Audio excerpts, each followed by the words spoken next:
Hey guys, it's Tricia here of TriciaSitemere.com, and I hope you are having a phenomenal day. Today I have a very special guest that is joining me to wrap up our topic of the month of June, which has been communication. So if you've been keeping up with the content I've been sharing, we started off talking about communication breakdowns.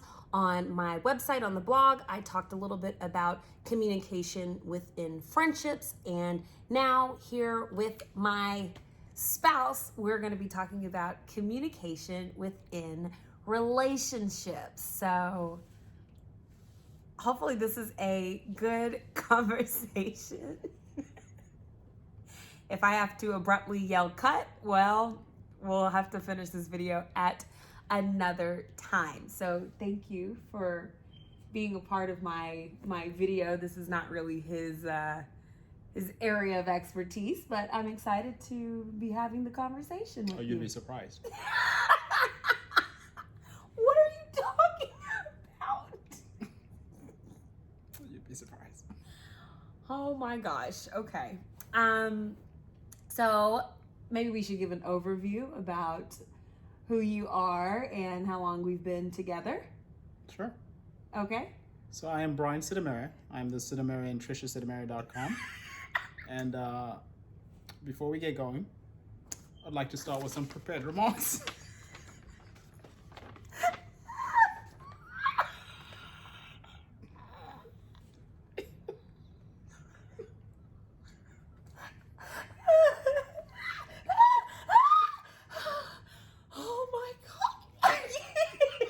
No? Okay. Well. No prepared remarks.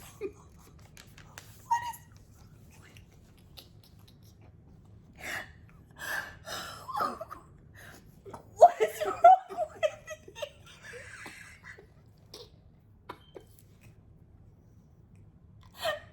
Okay. Well, no prepared remarks. As you were. Okay. So as he mentioned, this is Brian Sitemere, the Sitemere and TriciaSitemere.com. He is my husband, and we have been married for 7 years. Sounds right. 7 years, and we have been together for a very long time. I think we are rounding 18 years, which is crazy to think about. So I feel like I know Brian pretty well. Brian knows me probably better than I know myself. And obviously, having spent that much time together, communication has been something that's been a huge part of our relationship. So what do you think makes us good communicators with each other? That's a tough one. Answered the damn question. Speaking freely, I think is important. Why did you start it with speaking freely?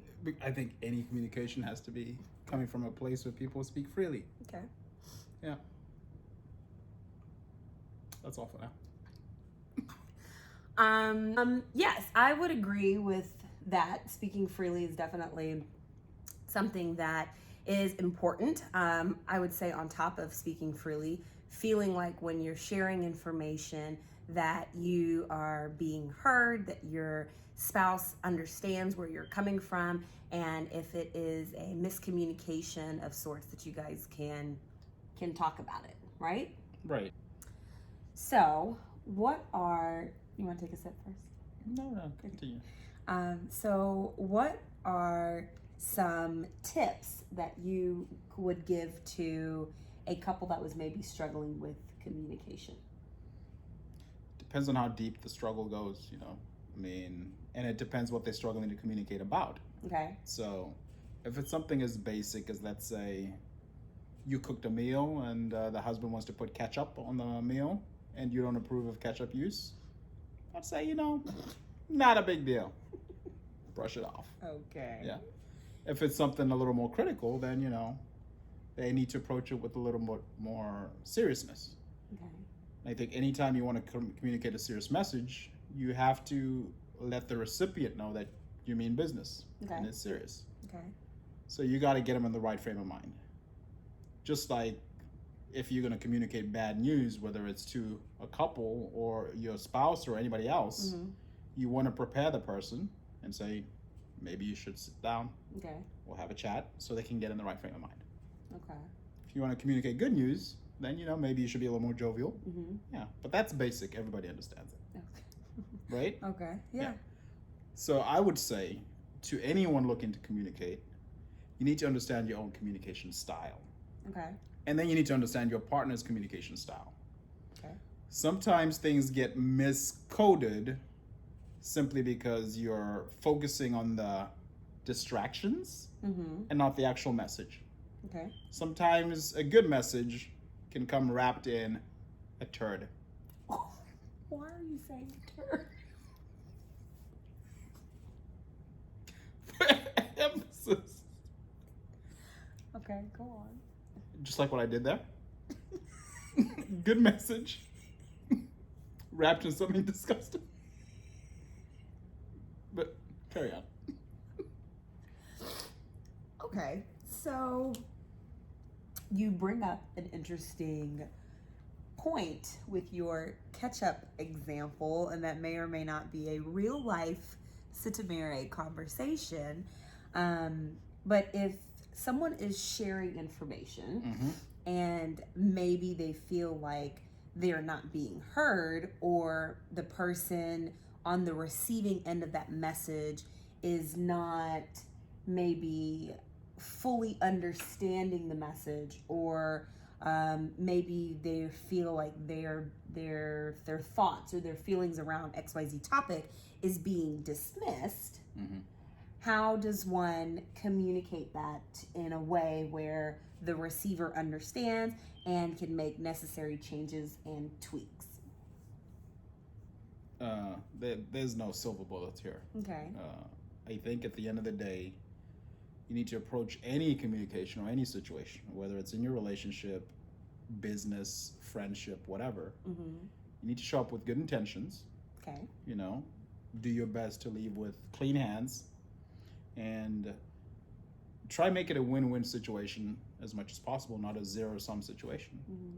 Some people communicate to drive their point across, but not to achieve an outcome that works for everybody. Like a resolution or anything. Yeah, for some it's about winning, versus for others it's about consensus, getting an agreement, and driving home a perspective. So it depends on what you're looking for. I mean, communication is simple, but you do need to understand your own agendas, and sometimes leave your agenda at the door. Okay, I'll take it. Yeah, I've been called a pretty good communicator in my time. You do okay, babe. All right, so this is an interesting topic that I think happens in relationships, is where you agree to disagree, right? So it's like, okay, I have my point of opinion, you have your point of opinion, and after some conversations, it doesn't look like, the opinions are going to be on the exact same page. What are your thoughts on agreeing to disagree? I think you should do it often and as much as possible, for a couple of reasons. Okay. One, you can move on. Okay. You're not caught in a cycle where people are fighting to win. And if you can agree to disagree, that means overall you value the other person more than whatever it is you were trying to drive across. So I recommend it. That's my go-to strategy. As a matter of fact, plenty of times I will agree to disagree, or even agree when I disagree. Bigger picture here. Okay. It's about bigger picture. Happy wife, happy life. That's what that sounds like. That is not what I'm saying. That is not what I endorse at all. Too many men out there are being abused. Help.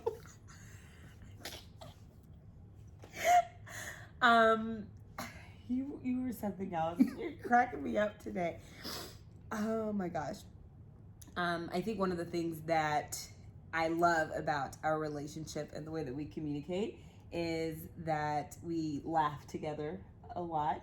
And I definitely think that helps sometimes when we are disagreeing about something or deciding to agree to disagree, and it's like, hey, this is how I feel about this. I respect you. I respect your opinion, and vice versa. And then usually we will have a laugh, and then we will go back to business as usual. So how do you think people learn their communication style and how to communicate? You never really taught, right? So where do you think you get your style from, and where do you think other people in their relationship get their style from? So I definitely think I get my communication style from the way that I was raised. So, um, parts of it pop up from my mom. But I know that there were times in our earlier part of our relationship when we were trying to figure out what was the best communication style or the way for us to communicate where it was effectively, is to attack it like you would anything else with like research, getting to know yourself. I think we had a lot of different conversations around like love languages and how you like to receive information. And then, as a unit growing and kind of changing over time, we've had a lot of conversations, and there's been a lot of soul searching or internal aha moments that have helped. I would definitely say that it continues to be a work in progress. We always have to continue working towards having open lines of communication and making sure that we are hearing each other, that we're spending enough time communicating, so that we stay on the same page. Agreed. Yeah. So most of communication tends to be mundane, and typically communication is not brought up as a topic unless there's been a breakdown in communication. Mm-hmm. People tend to focus on the breakdown but not realizing, I'd say maybe 80-90% of the time, Mm-hmm. when it's just day-to-day communication tends to work well. So I don't want people to overemphasize breakdowns in communication and lose sight of every other day. Mm-hmm. Communication tends to be effective. Whether people are agreeing who picks up the kids, who cuts the grass, whatever you want to call it, Mm-hmm. that's all communication. Right. Now people could then disagree on why did you spend the mortgage money shopping? That is not a real thing that happened, by the way. We just hypothetically speaking, of course. Go on with your example, please. They understand. No, y'all don't. Please go on and clean this up because I did not spend the mortgage money shopping. Hypothetically speaking. Okay. Yeah. Is that all you have to say about that? I think the message got home. Oh, okay. What was I just about to say? So in terms of, I get it, not spending all of your time focusing on the communication breakdowns, but when communication breakdowns happen, what do you think is the best way to bring them to the table or open that space up for communication? You've heard about the 5-second rule, right? Mm-hmm. What rule are you referring to? Because that's another piece of communication. Sometimes people just say, mm-hmm, but they're not really with you. So let's stay with this a little bit longer. Which 5-second rule are you referring to? Well, there's a couple of 5-second rules. I'm thinking about Precisely. So anyway, the 5-second rule that I'm referring to is the one everyone knows. When you drop something on the ground, if it's haven't been 5 seconds, you can still pick it up and move on. Oh, I was actually thinking about a different 5-second rule. Huh. The one where you pause and breathe? Yeah. Yeah, that's exactly the one I'm talking about. No, you're talking about picking up stuff off of the floor. Right. It's not the same thing, though. Well, you can pause and breathe. This is a breakdown in communication. Anyway, when there's a breakdown in communication, the point is sometimes it's best to step away. Okay. You don't need to resolve everything in the Right moment away. on the spot. Yeah. Sometimes, step away, go outside, go get a smoothie, go to the casino.